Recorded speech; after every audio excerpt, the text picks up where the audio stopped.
सभी को नमस्कार। आर्थिक विकास के विभिन्न सिद्धांतों का अध्ययन करने से पूर्व एक बार ये बात आपकी जानकारी में लाना बहुत ज़रूरी है कि इस क्रम में विभिन्न अर्थशास्त्रियों के विचारों में किस प्रकार से परिवर्तन आते गए हैं। जहाँ हम शुरुआत के दौर के विचारकों को जब पढ़ते हैं तो देखते हैं कि उनका ये मानना था कि विकास के लिए कोई अलग सिद्धांत की आवश्यकता नहीं है। जो सिद्धांत अर्थशास्त्र को संचालित करते हैं उन्हीं सिद्धांतों के माध्यम से अर्थव्यवस्था अपने आप विकसित होती रहेगी। इस क्रम में हम जिन अर्थशास्त्रियों का अध्ययन करते हैं उनको हम प्रतिष्ठित अर्थशास्त्री या क्लासिकल स्कूल के नाम से जानते हैं, और इनमें जो प्रमुख विचारकों का जब हम अध्ययन करते हैं, उनके विचारों का जब हम अध्ययन करते हैं तो पाते हैं कि उन्होंने जो सिद्धांत अर्थशास्त्र के संचालन के लिए दिए, अर्थव्यवस्था के संचालन के लिए दिए, उन्हीं सिद्धांतों को विकास के लिए भी लागू किया। प्रमुख विचारक इनमें एडम स्मिथ हैं, रिकार्डो हैं, माल्थस हैं, जेबी से हैं। इन सब ने जो विचार दिए, आप उन विचारों का प्रभाव उनके उस समय के अर्थव्यवस्थाओं के आकलन के साथ में देख सकते हैं।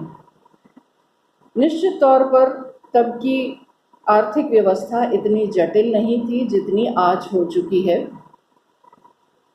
तो जैसे जैसे ये व्यवस्थाएं जटिल होती गईं, जैसे जैसे इनमें तब्दीली आती गई, परिवर्तन आते गए, वैसे वैसे अर्थशास्त्रियों के विचारों में भी सतत परिवर्तन आता गया। और हम जब इस ऐतिहासिक क्रम में जैसे जैसे आगे बढ़ते जाएंगे वैसे वैसे देखेंगे कि किस तरीके से इस पूरे घटनाक्रम में परिवर्तन आता गया, कैसे कैसे इन विचारों में लगातार बदलाव होते गए और कैसे ये क्रमोन्नत होते गए, किस तरीके से ये मॉडल्स जो हैं, जो विकास के मॉडल्स हम पढ़ते हैं, वो किस तरीके से उत्तरोत्तर अर्थव्यवस्था के साथ में जटिल से जटिलतर होते गए हैं। शुरुआती विचारकों ने जो अपने विचार दिए हैं वो उस समय की अर्थव्यवस्थाओं के अनुसार उतने ही सरल प्रतीत होते हैं, और जैसे जैसे अर्थव्यवस्थाओं की कार्यप्रणाली, अर्थव्यवस्थाओं का संचालन जटिल होता गया, वैसे वैसे हम देखेंगे कि इन विकास के सिद्धांतों का, विकास के मॉडल्स का में भी परिवर्तन आता गया है। इसके साथ साथ ही हम ये भी देखते हैं कि विकास में हम जिन समस्याओं को सुलझाने की कोशिश कर रहे हैं, जिन प्रॉब्लम्स को हम एड्रेस कर रहे हैं, वो प्रॉब्लम्स भी बदलती गई हैं। जहाँ पहले सिर्फ उत्पादन में वृद्धि को हम विकास के रूप में परिभाषित कर देते थे, वहाँ अब हमने इसमें और कई आयाम जोड़ दिए हैं। उत्पादन में वृद्धि तो है ही, लेकिन उसके साथ साथ हमने और कई आयाम जोड़े हैं, जिसमें हम मानवीय विकास के सूचकों को देखते हैं, जिसमें हम कल्याण के सूचकों को देखते हैं, जिसमें हम खुशी के सूचकों को देखते हैं। तो ये कई तरीके के सूचक हैं जो आज हमारे सामने उपस्थित हैं, जिनके सभी को समग्र रूप से देखते हुए हम आकलन करते हैं कि कौन सा राष्ट्र हम विकसित मान सकते हैं और कौन सा राष्ट्र अभी विकासशील की श्रेणी में ही आएगा।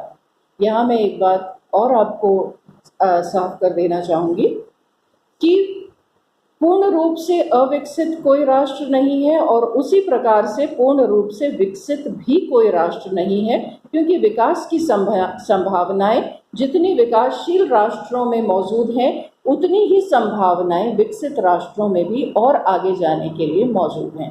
तो हम ये नहीं कह सकते कि जो विकसित है उसमें आगे अब और संभावना नहीं है, या जो अविकसित है उसमें कोई संभावना नहीं है। संभावनाएं क्योंकि सब जगह उपलब्ध हैं, इसलिए कोई भी राष्ट्र ना तो संपूर्ण रूप से विकसित कहा जा सकता है, ना संपूर्ण रूप से अविकसित कहा जा सकता है, लेकिन हाँ, हम वर्गीकृत उनको ज़रूर करते हैं जिन राष्ट्रों ने एक न्यूनतम स्टैंडर्ड पा लिया है, चाहे उत्पादन के संबंध में हो, चाहे दूसरे सूचकांकों के संदर्भ में हो, उनको हम विकसित राष्ट्रों की श्रेणी में रखते हैं।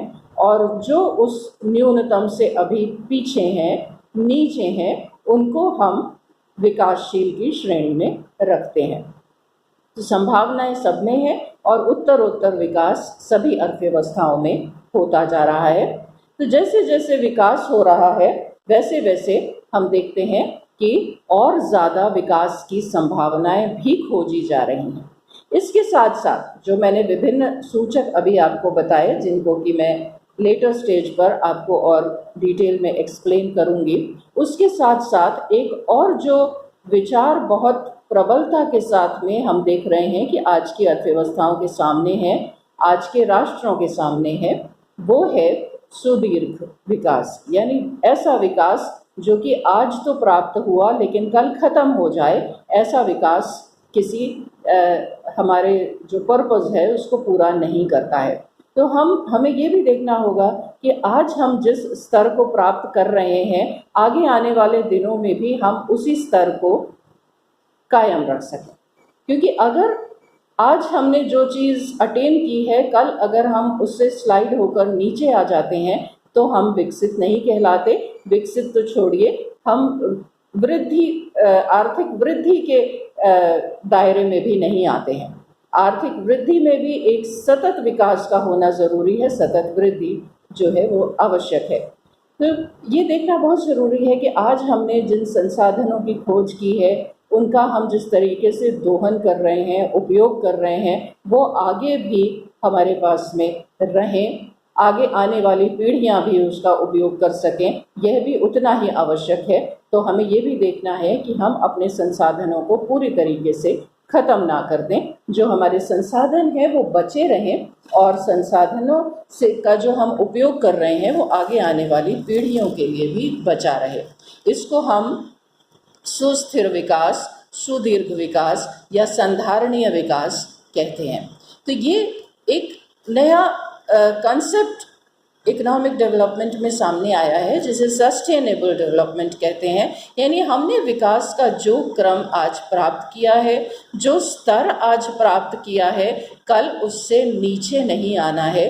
तो जब भी हम संसाधनों का उपयोग करें तो इस बात को ध्यान में रखें कि वो संसाधन या तो पूरी तरह ख़त्म ना हो, या दूसरी बात हमें ये ध्यान में रखनी पड़ेगी कि उन संसाधनों का रिप्लेसमेंट कैसे उपलब्ध हो सकता है। तो ये एक तरीके से हम कह सकते हैं कि रिसर्च एंड टेक्नोलॉजी का इशू है। जिस तरीके से हम ने ढूंढे हैं नए नए संसाधन, तो वो खोज का क्रम जारी रहना चाहिए जिससे कि नए संसाधन हमें मिल सकें। और दूसरी बात ये है कि इसके साथ साथ अगर जो कुछ रिसोर्सेज होते हैं जो रिन्यूएबल होते हैं, यानी जिनको पुनः पुनः उपयोग किया जा सकता है, एग्जाम्पल के रूप में मैं आपको बताना चाहूँगी, जैसे जल संसाधन है, तो एक वाटर साइकिल है, हम उसे मेंटेन अगर करते हैं तो हम उस जल को एक बार उपयोग होने के बाद में उसको पुनः उपयोग कर सकते हैं। लेकिन कुछ संसाधन ऐसे हैं जो ख़त्म हो जाते हैं, एक बार हमने यूज़ किया और वो ख़त्म हो गए। तो जो संसाधन हमें पुनः प्राप्त नहीं हो सकते, उनका बहुत विचारपूर्वक उपयोग करना आवश्यक है। और जो रिन्यूएबल सोर्सेस है उसका भी वेस्टेज कम से कम हो, इसका ध्यान रखना बहुत आवश्यक है, जिससे कि विकास का क्रम अवरुद्ध ना हो और विकास जो हमने प्राप्त किया है वो आने वाली पीढ़ियों। इसी संदर्भ में हम ये कह सकते हैं कि हमें अपने पर्यावरण का ध्यान रखना बहुत आवश्यक है।